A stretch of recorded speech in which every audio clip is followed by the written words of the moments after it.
Assalamualaikum, selamat pagi, siang, sore, dan malam. Salam Rahayu Sagung Dumadi. Salam Trisulaweda, Sampurasun. Terima kasih tetap stay tune di channel Satria Piningit 666. Dan selamat datang para subscribe baru. Semoga video-video dari kami ini berkenan. Mohon supportnya, jangan lupa like, komen, dan share sebanyak-banyaknya. Yang belum subscribe, bantu subscribe dong teman-teman. Dikutip dari berbagai sumber, Satria Piningit atau Ratu Adil merupakan mitologi yang mengatakan bahwa akan datang seorang pemimpin yang akan menjadi penyelamat. Ia akan membawa keadilan dan kesejahteraan bagi masyarakatnya. Raja tersebut disebut juga Heru Cokro. Ramalan tentang datangnya Ratu Adil ini berasal dari Prabu Jayabaya, Raja Kediri, 1135-1157 Masehi, yang kemudian diteruskan oleh Pujangga Keraton Surakarta, Raden Ngabei Ronggowarsito. Jokowi Satrio Piningit Indonesia karya Musni Umar. Kata kunci atau hashtag Satrio Piningit ramai diperbincangkan di media sosial. Penyebabnya adalah budayawan Ridwan Saidi atau Babe Ridwan yang menyebut Habib Rizik Syihab sebagai Satrio Piningit yang ditunggu-tunggu. Pernyataan itu pun menimbulkan pro dan kontra di kalangan warganet. Saat Satrio Piningit riuh ramai dibahas, muncul sejumlah jejak digital terkait bahasan tersebut. Salah satunya kemunculan cover buku berjudul Jokowi Satrio Piningit Indonesia yang ditulis oleh sosiolog sekaligus rektor Universitas Ibnu Khaldun, Musni Umar. Buku tersebut ditulis Musni Umar pada tahun 2014, di mana saat itu dia mendukung Joko Widodo saat mencalonkan diri sebagai presiden. Buku tersebut diluncurkan pada Senin, 16 Juni 2014, bertempat di Megawati Institute, Jakarta. Seperti dijelaskan akun Kompasiana. Menurut Musni Umar, judul buku tersebut ternyata diilhami dari percakapan dirinya dengan Sabikis, seorang marhaen, Wong Cilik, di Jalan Raya Fatmawati, dekat Pasar Tradisional Cipete, Kebayoran Baru, Jakarta Selatan. Sabikis, menurut pengakuannya, lahir dan besar di Yogyakarta. Menurut dia, Jokowi memiliki ciri-ciri yang mirip dengan Satrio Piningit seperti yang diceritakan oleh Eyang Kakung, kakek, dan Eyang Putri, nenek, di masa ia kecil. Buku ini terdiri dari 4 bab. Dimulai bab 1 dengan membahas permasalahan bangsa Indonesia, antara lain kesenjangan ekonomi yang melahirkan ketidaksetaraan ekonomi dan ketidakadilan ekonomi. Selain itu, membahas utang pemerintahan SB yang luar biasa besarnya, tetapi Wong Cilik makin susah hidupnya. Juga buku memuat tulisan korupsi yang semakin merajalela.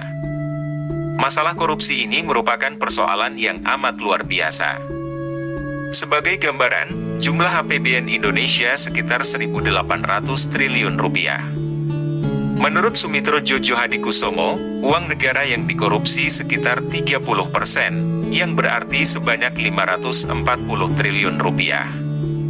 Belum termasuk hasil kekayaan alam Indonesia yang dikorupsi dan dibawa ke luar negeri, yang menurut berbagai sumber mencapai 1.000 triliun rupiah per tahun. Bab 2, membahas Indonesia hebat dari aspek ideologi dan budaya, populasi dan sumber daya manusia, SDM, serta sumber daya alam, SDA. Ketiga aspek tersebut merupakan modal dasar dan modal utama bangsa Indonesia. Jika dapat dikembangkan dan daya gunakan secara maksimal, maka Indonesia akan menjadi bangsa dan negara yang hebat dan akan menjadi negara superpower di masa depan. Selain itu, terdapat tulisan yang memberi apresiasi yang tinggi kepada Ibu Megawati yang telah mencapreskan Jokowi. Selain itu, buku ini mencoba meluruskan berbagai kampanye hitam yang ditujukan kepada Jokowi dan kepada Ibu Mega, terutama penjualan BUMN kepada asing. Tulis penjelasan dari Musni Umar. Bab 3 buku ini membahas demokrasi dan perubahan. Di samping itu, buku ini mengemukakan pentingnya merubah Indonesia melalui pemilu, di bawah judul seperti nelayan dan tani merubah Indonesia dalam pemilu, dan rakyat memilih untuk perubahan. Penulis mengemukakan pentingnya rakyat menggunakan hak pilih untuk merubah Indonesia. Adapun bab 4 membahas Jokowi Satrio Piningit. Bagian terakhir dari buku ini antara lain membahas Jokowi dan sukses story dalam memimpin. Jika dapat jaga momentum, Jokowi bisa jadi presiden. Selain itu, buku ini juga membahas 5 tanda-tanda Jokowi Satrio Piningit, Jokowi dan asal-usul Satrio Piningit. Peramal kondang Denny Darko mengungkap ramalannya tentang kondisi politik di Indonesia pada 2021. Ia mengejutkan penggemarnya dengan menyebut bahwa sosok yang mirip tokoh Satrio Piningit yang dijanjikan dalam ramalan Jayabaya akan muncul pada 2021 ini. Denny Darko menegaskan, pada 2021 akan ada kejutan dalam bidang perpolitikan Indonesia.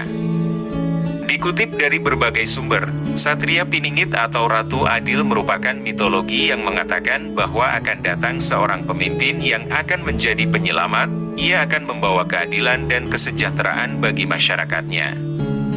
Raja tersebut disebut juga Heru Cokro. Ramalan tentang datangnya Ratu Adil ini berasal dari Prabu Jayabaya, Raja Kediri. 1135-1157 Masehi yang kemudian diteruskan oleh Pujangga Keraton Surakarta, Raden Ngabehironggoarsito.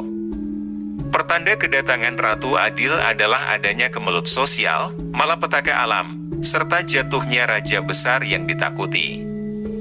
Pemerintahan yang mengganti raja yang ditakuti tidak berlangsung lama. Ratu Adil bersenjata Trisula Weda. Sebagaimana yang disebutkan oleh ramalan Jayabaya, senjata Ratu Adil adalah Trisula, senjata bermata 3 dan Weda. Untuk kalimat yang satu ini dimaknai secara tersirat, karena Satrio yang dipingit tidak membawa Trisula kemana-mana. Lalu bagaimana ciri-ciri Satrio Piningit yang dimaksud? Denny Darko memberikan bocoran bahwa sosok tersebut bukanlah berasal dari kalangan militer, tapi orang atau masyarakat biasa. Denny Darko meramal bahwa pada tahun 2021 akan datang sosok Satrio Piningit ke Jakarta. Tak hanya itu, bahkan Denny Darko mengatakan bahwa sosok yang ia maksud memiliki ciri-ciri yang hampir sama dengan Presiden Jokowi, yaitu bertubuh kurus, bersahaja dan merakyat. Beliau ini memiliki profil yang hampir serupa dengan Pak Jokowi. Dia sama-sama sosok kurus, bersahaja, humble dan merakyat, ungkapnya. Denny sudah menduga bahwa akan banyak orang yang ragu terhadap ramalannya yang menyebut pria itu adalah Satrio Piningit. Meski demikian, ia mempersilahkan masyarakat untuk sama-sama membuktikannya. Memang ada beberapa orang yang akan menyaksikan, tetapi saya kira dia adalah gambaran terdekat dari Satrio Piningit atau orang yang dinanti-nanti, digadang-gadang, jelas Denny. Ramalan ini tidak ada endorse politik dan saya tidak dibayar siapapun. Pada 2021 ini beliau akan mulai dipromosikan. Jika ternyata masih soft selling, ini akan mulai hard sell. Dan kita akan lihat bagaimana kepiawaiannya untuk menggalang dukungan. Yang disasar ini adalah pemilih awal, orang-orang di bawah 20 tahun. Terkait sosok Satrio Piningit, Denny Darko juga membahas kehadiran seorang perempuan ke Jakarta. Sepertinya nanti akan ada seseorang yang akan diposisikan akan membackup dia. Seseorang yang akan ditarik dari daerah. Seorang wanita. Satu orang yang memiliki kemampuan untuk merawat dan punya ketegasan, jelasnya. Selain tegas, perempuan yang akan ditarik ke Jakarta pada 2021 tersebut juga memiliki sifat keibuan dan mengayomi. Ini adalah seorang ibu yang menganggap warga adalah anaknya, menganggap orang-orang di bawahnya adalah keluarganya. Dia benar-benar tidak hitung-hitungan untuk turun tangan. Dan orang ini sepertinya jika saat ini ditarik di posisi tersebut, itu hanya sebuah kebijakan untuk posisi yang lebih tinggi. Saya yakin, ini adalah sebuah rencana. Dan rencana itu dimulai di tahun 2021 ini dan akan menuai hasilnya di 2024. Siapakah dia? Saya kira saya tidak perlu menyebutkan namanya. Kondisi politik. Kemudian, Denny juga meramal bagaimana situasi politik di tahun 2021. Ia menyebut, beberapa orang yang sebelumnya berpandangan politik berbeda, di tahun 2021 akan merapat kepada pemerintahan Jokowi mengikuti Prabowo Subianto dan Sandiaga Uno. 2021 perpolitikan di Indonesia tidak sepanas 2020, semuanya akan berada di naungan pemerintah. Ini adalah sebuah sinyal positif, karena akan ada gangguan dari luar. Kita sebagai bangsa tidak boleh eker-ekeran sendiri. Termasuk sosok gubernur suatu daerah yang sebelumnya diposisikan melawan, sepertinya akan merapat juga. Dan kita akan melihat sepak terjangnya, ya kita tunggu saja tanggal mainnya. Demikian akhir kata dari saya.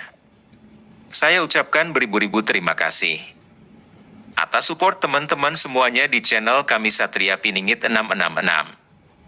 Assalamualaikum. Selamat pagi, siang, sore, dan malam. Salam Rahayu Sagung Dumadi. Salam Trisula Weda Sampurasun. Rahayu.